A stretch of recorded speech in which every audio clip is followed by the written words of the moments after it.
విశాఖ సింహాచలం దేవస్థానం భూముల్లో అక్రమ నిర్మాణాలను అధికారులు తొలగించారు. 93వ వార్డు విరాట్ నగర్ లో 400 గజాల దేవస్థానం భూములు గతంలో కమర్షియల్ నిర్మాణాలు నిర్మించారు. వీటిని దేవస్థాన ఈవో జల్లేపల్లి వెంకట్రావు ఆదేశాల మేరకు భారీ పోలీసు బందోబస్తు మధ్య స్పెషల్ డిప్యూటీ కలెక్టర్ ఆధ్వర్యంలో కూల్చివేతలు కొనసాగాయి. అక్రమ నిర్మాణాలు చేపట్టిన వారిపై కఠిన చర్యలు తప్పవని ఈవో హెచ్చరించారు.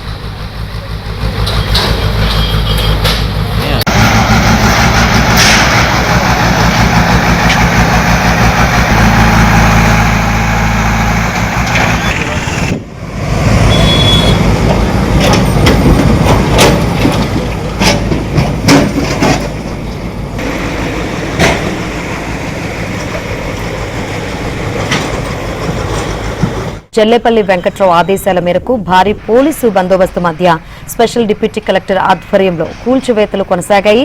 అక్రమ నిర్మాణాలు చేపట్టిన వారిపై కఠిన చర్యలు తప్పవని ఈవో హెచ్చరించారు.